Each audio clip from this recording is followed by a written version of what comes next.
মুক্তিযুদ্ধ আমাদের অহংকার, স্বাধীনতা আমাদের শ্রেষ্ঠ অর্জন।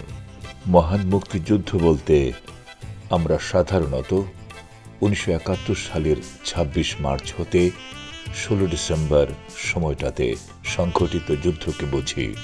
কিন্তু একটা সশস্ত্র যুদ্ধে অংশগ্রহণের জন্য মানসিক প্রস্তুতি রাতারাতি হয় না।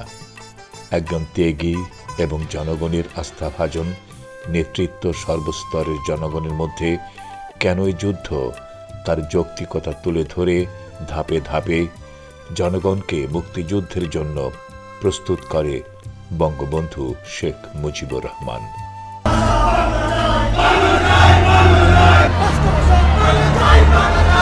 ভাষা আন্দোলন থেকে গণতন্ত্র ও স্বায়ত্তশাসনের আন্দোলনের মাধ্যমে এদেশের জনগণ তাদের বঞ্চিত মৌলিক অধিকার উদ্ধারের উপায় অন্বেষণ করতে করতেই স্বাধীনতাকামী হয়ে উঠেছিল।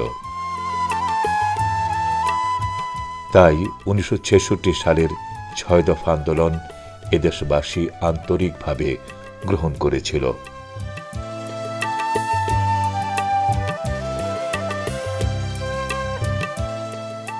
পরবর্তীতে 1969 সালের গণ আন্দোলনের সময় ছাত্র সমাজের 11 দফা দাবির প্রতিও ছিল সকলের অকুণ্ঠ সমর্থন। এ সময়ের অত্যন্ত জনপ্রিয় স্লোগান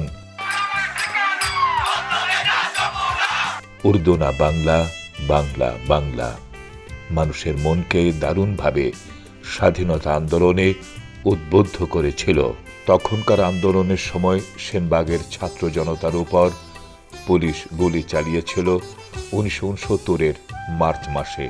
তৎকালীন নোয়াখালীর রাজনীতির কেন্দ্র ছিল চৌমুহনী এবং ফেনী।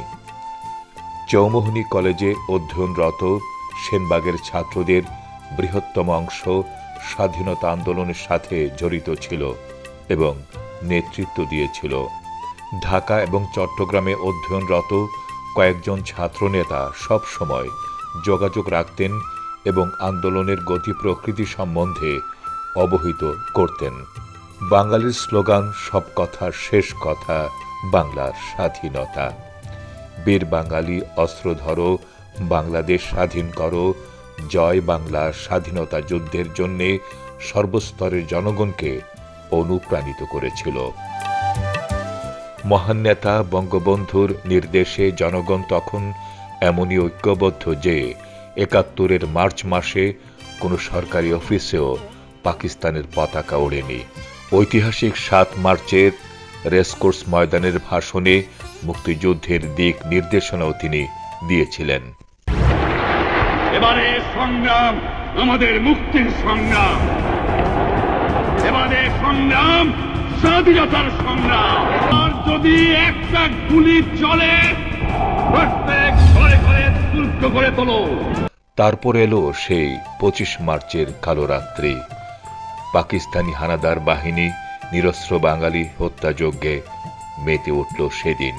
সেনবাগে সেই মুহূর্তে কোনো পাকিস্তানি সৈন্য না থাকলেও আওয়ামী লীগ, শ্রমিক লীগ, ছাত্রলীগের নেতাদের সমন্বয়ে তাঁরা সংগঠিত হয়ে মুক্তিযুদ্ধের জন্য প্রস্তুত হতে শুরু করল। সংগঠিত হয়ে মুক্তিযুদ্ধের জন্য তারা প্রস্তুত হতে শুরু করল। ঢাকা এবং চট্টগ্রাম থেকে নেতৃবৃন্দ সেনবাগে তাদের গ্রামে এসে গেল। লক্ষ লক্ষ মানুষ, নারী, শিশু, বৃদ্ধ প্রাণ ভয়ে শহর ছেড়ে গ্রামে আশ্রয় নিতে থাকল। এপ্রিলের শেষের দিকে পাকিস্তানি হানাদার সোনাইমুড়ি দিয়ে ছাতারপাইয়া, কানকির হাট হয়ে ফেনীর দিকে চলে যায়। অস্ত্রধারী দুর্ধর্ষ একটি বাহিনীর মোকাবেলা করার মতো অস্ত্র ও প্রশিক্ষণ মুক্তিবাহিনীর ছিল না। যে কয়েকজন সেনা, ইপিআর, পুলিশ মুক্তিযোদ্ধাদের সাথে ছিল, কিন্তু তাদের তেমন কোনো অস্ত্র ছিল না। ইত্যবসরে নেতৃবৃন্দ ভারতে গিয়ে নিজেদের মধ্যে যোগাযোগ স্থাপন করলেন এবং ভারত সরকারের সহায়তায় প্রশিক্ষণ ও আশ্রয় কেন্দ্র স্থাপন করলেন। দলে দলে ছাত্র যুব সমাজ প্রশিক্ষণ গ্রহণ করতে শুরু করল এবং প্রশিক্ষণ শেষ করে অস্ত্র নিয়ে দেশে ফিরে আসতে শুরু করল। লালাপুর ক্যান্টনমেন্ট থেকে আমার ট্রেনিং শুরু হয়েছে। একদিন বেশি গ্রেনেড, 303 রাইফেল এলএমজি এলএমজি মোটার টুইস মোটার দিত আঙ্গরে আর এলএমজি দিছে ইখান দিছে বলছে তোমার নামের কোনো প্রয়োজন নাই, তোমরা খালি ফায়ার করবা উড্ডল করবা, ফায়ার করবা উড্ডল করবা। ইন্ডিয়ান আর্মি আমাদের ওখানে ট্রেনিং একর দিন আমরা ট্রেনিং করছি। একর দিন ট্রেনিং করবার পরে আবার আমাদের ফাটাই দিল কি অস্ত্র লই মেলা করে আসি, মেলা করে আসি এখন ব্যাকের অস্ত্র ইস্যু করছে ইন্ডিয়ায়। কারো কারো এলএমজি, কারো কারো স্টেন গান, কারো কারো রাইফেল, কোনো কারো মোটর, যে যেটা চালাইতে পারে এইটা ইস্যু করছে। এটা ইস্যু করবার পরে আমাদের কইলে দেন তোমরা বাংলাদেশে ঢুকে যাবা। বাংলাদেশে ঢুকবার কথা কই আমাদের আলি বরি দিল নাই পরশুরাম বর্ডারে। পরশুরাম বর্ডারে 14 দিন থাকবার পরে আঙ্গো সেক্টর কমান্ডার রুল আইন বুঝে বললো দেন কিরে আমার লোক নামিয়ে আইলো প্রথম পেয়েছে লোক, আমার লোক কই? বুঝা সাহেব কাছে পাগল হই, দেশের অবস্থা খুব খারাপ। বুঝা সাহেব গেলে কই ইন্ডিয়া যাই ইয়ে দেন খবর লইল আপনার লোক সব বর্ডারে। ওখান থেকে ইন্ডিয়ান একটা মেজর জেনারেল আসিল, ওনার দেন বলছে, বলবার পরে আমাদের ব্যাংকার থেকে উড্ডল করছে। গোমতী নদী আছে না, এই নদী ডুল বাসা পানি পাঞ্জাবিরা যার দেন আইয়ের দেন টাং রোডে দিই সমানে যার আইয়ের তখন একটু পাঞ্জাবিরা গেছে। আরে ভাই আমরা দেন নামলাম গোমতী নামছি আর এত কেন টের পাইছে পাঞ্জাবি টের পাইয়ে ভাই ফায়ার শুরু করছে দেন এত জোরে ফায়ার। তারপর ইন্ডিয়ান আর্মিরা দিছে ফায়ার। ইন্ডিয়ান আর্মিরা ফায়ার দিবার পরে কিছু আমাদের দম ধরছে, আমরা ওখান দিয়ে আই বক্সজ বাজারে উঠছি।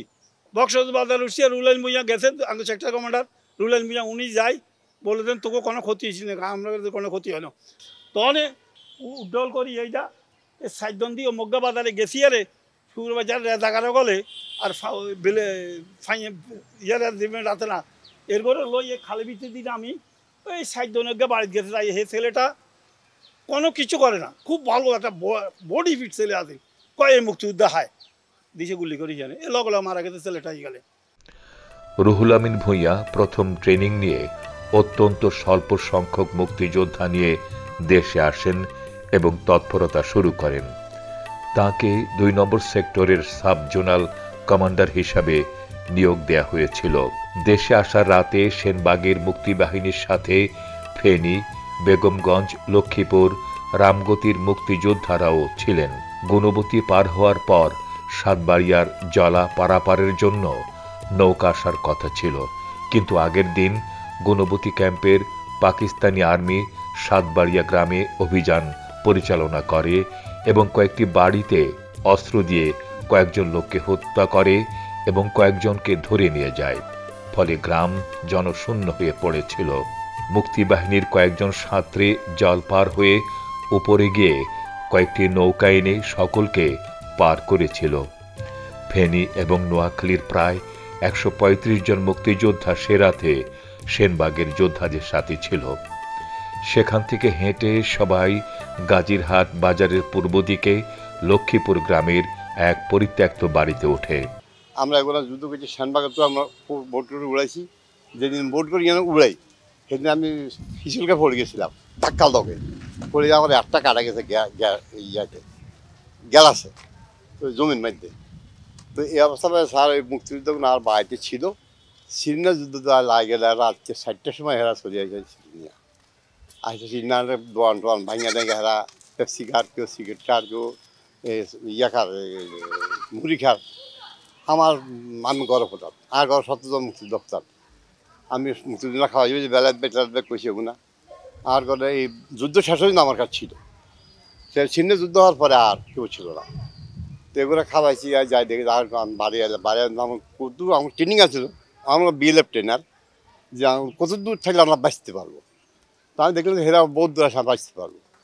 আর দেখি একটা হাতিয়ার লইয়া একটা মিক্স ফায়ার দিলাম। মিক্স ফায়ার দিছি যে উপরের দিকে এই দাদা খানাটা বন্ধ দিয়ে সূর্য বন্ধ দিয়ে আর আবার 10 জন নিয়ে ডিউটি ছিল। এই 2 ঘন্টা বেগুন অ্যারেস্ট করে গেছি।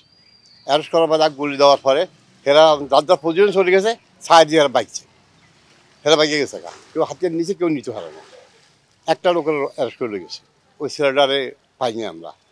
তারপরে রাজাকারা মারিয়ে গেছে। তো আমি হিয়ান থেকে চলে গেছি এক আলিমের বাড়িতে, নাইলকে সামনে করে গুলি করতেছি। 1.5 ঘন্টা আমার যুদ্ধ, যদি গুলি না করি মুক্তিযোদ্ধা কেউ আগে না। 70% মুক্তিযোদ্ধা আছে কিন্তু কেউ আসে না, তুলে আর কি একটু। আমি একটু কাছে আসছিলাম, এই দোয়ের মধ্যে আইলো উত্তর মুতো আইলো, পশ্চিম মুতো আইলো, দক্ষিণ মুতো আইলো, হুপ দিয়ে কেউ নেই। হুপ দিয়ে ঘর বাড়িরা কেউ নেই। আমি হুপ দিয়ে গুলি করি, দক্ষিণ দিকে করি, হুপ দিয়ে করি, দক্ষিণ দিকে করি, পশ্চিম দিকে করি, তিনটা গুলি করি হাতে খই মতো উড়া।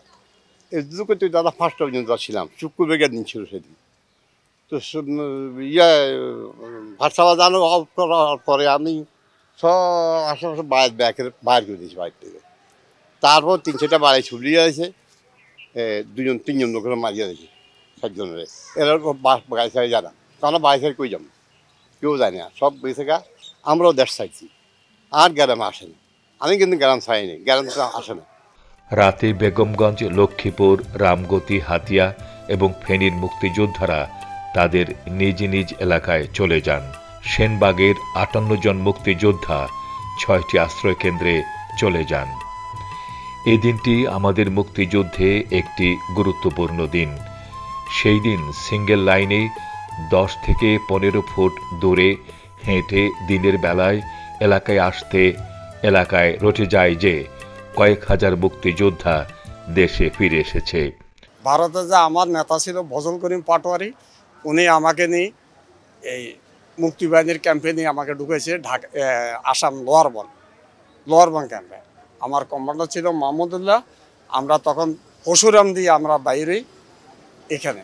তো আমরা মুখোমুখির সম্মুখীন হয়েছি শুধু এক জায়গায়, মুন্সিরহাট নামক স্থানে আমরা মুখোমুখির সম্মুখীন হয়েছি। আর আমরা তেমন ব্যাগ পাইতে আমার লাস্ট পিরিয়ডে তো যারা আগে গেছে তারা কষ্ট করছে, আমরা তেমনটা আমাদের কষ্ট হয় না বেশি। আমরা মুন্সিরহাটে মানে ব্যাগ পাইতে হয়েছে। লাস্টে ফেনী পলিটেকনিক্যাল দখল করার পর আমরা মানে এখান থেকে আমরা ফেনী উঠে গেছি। ফলে সাধারণ মানুষের সাহস ও মনোবল বৃদ্ধি পেয়ে যায়।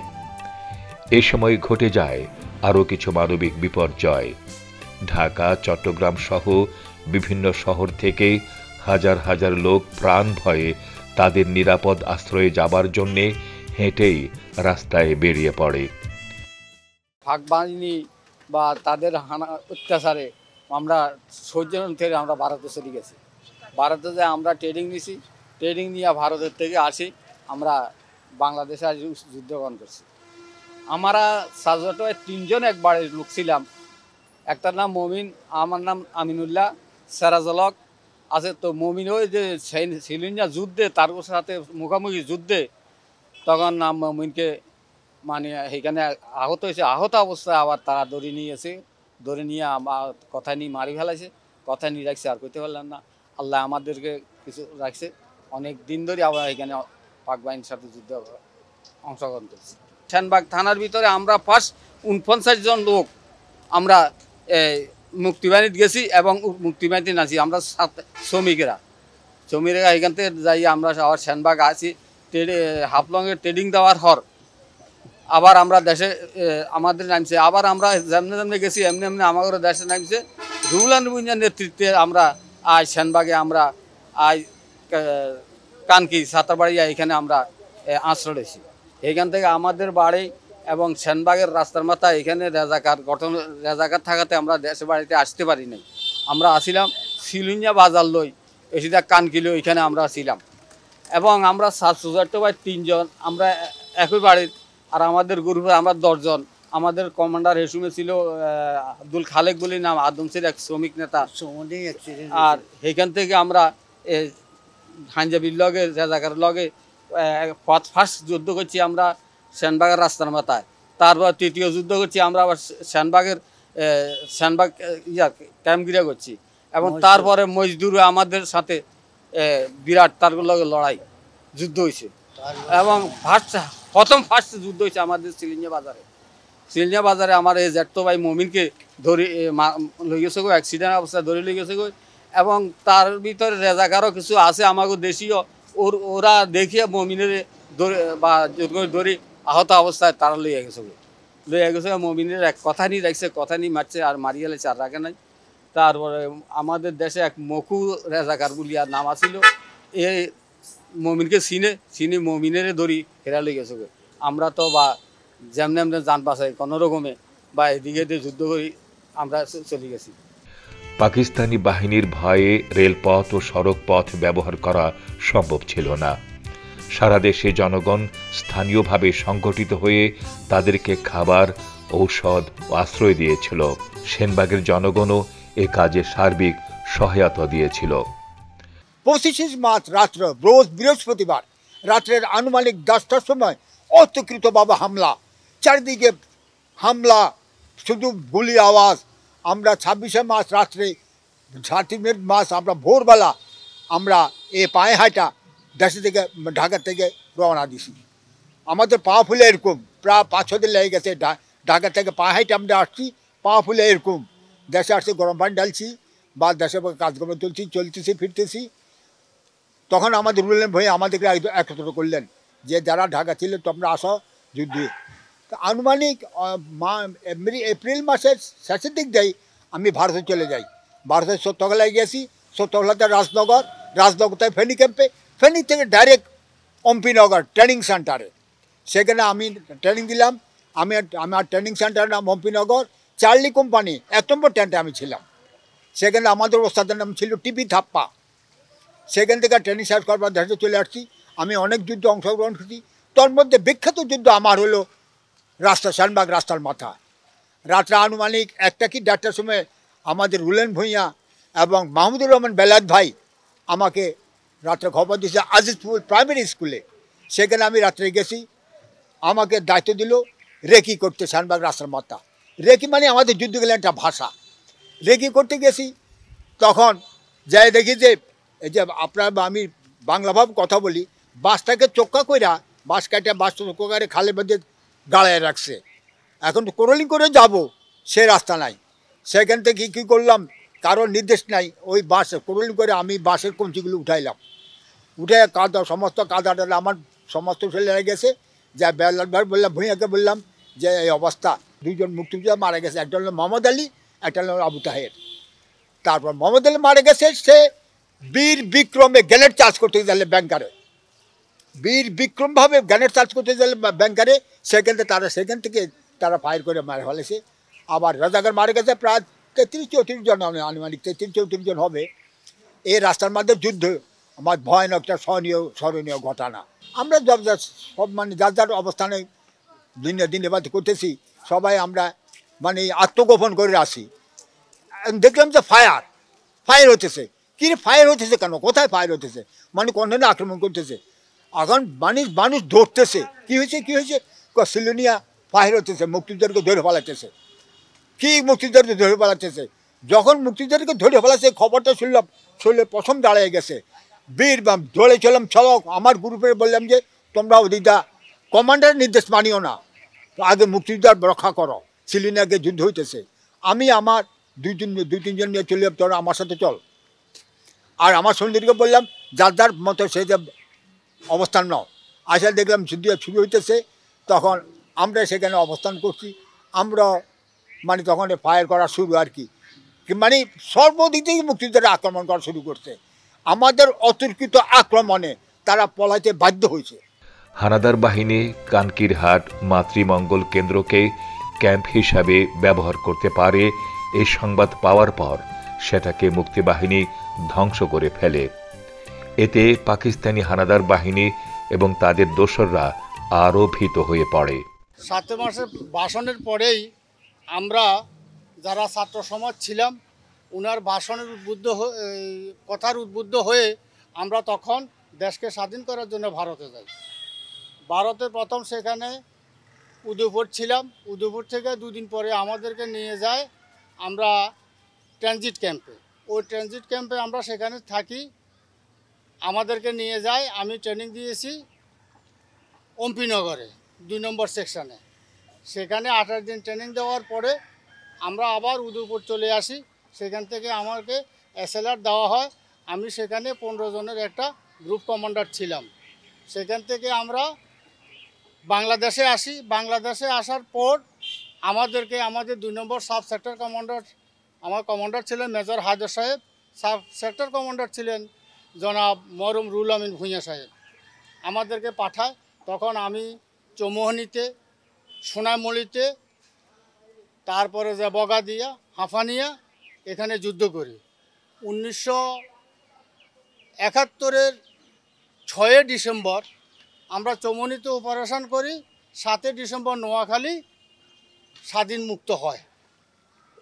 তারপরে অপারেশন করি সেনবাগ, রাস্তার মাথা, উদয়পুর, এগুলো আমরা যুদ্ধ করছি।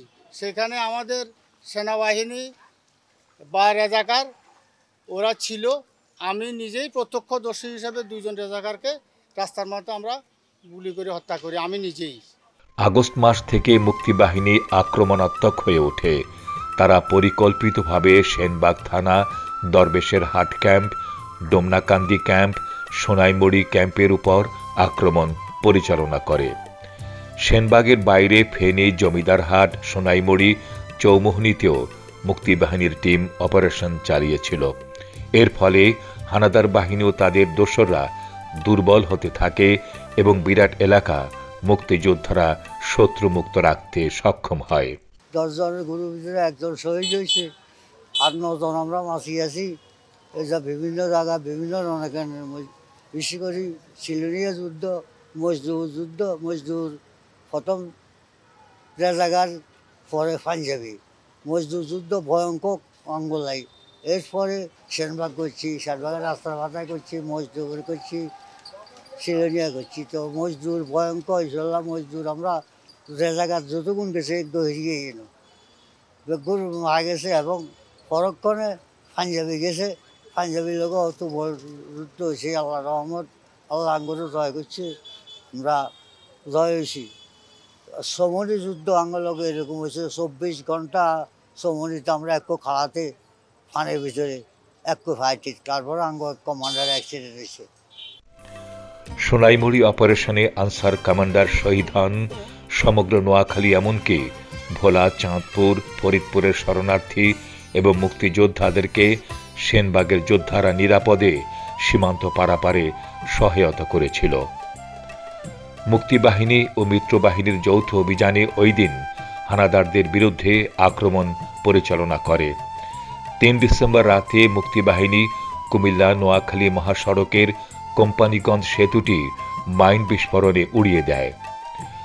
1971 সালের রক্তে ঝরা দিনগুলোতে মুক্তিবাহিনী ও মিত্রবাহিনীর যৌথ আক্রমণে হানাদার মুক্ত হয়েছিল নোয়াখালীর বিভিন্ন অঞ্চল। তারই ধারাবাহিকতায় সেনবাগ এলাকা হানাদার মুক্ত হয়েছিল 4 ডিসেম্বর। মুক্তিযুদ্ধে আত্মদানকারী সকল বীর শহীদদের প্রতি রইল আমাদের বিনম্র শ্রদ্ধা এবং জীবিত বীর মুক্তিযোদ্ধাদের জন্য রক্তিম শুভেচ্ছা ও কৃত্রিম ভালোবাসা।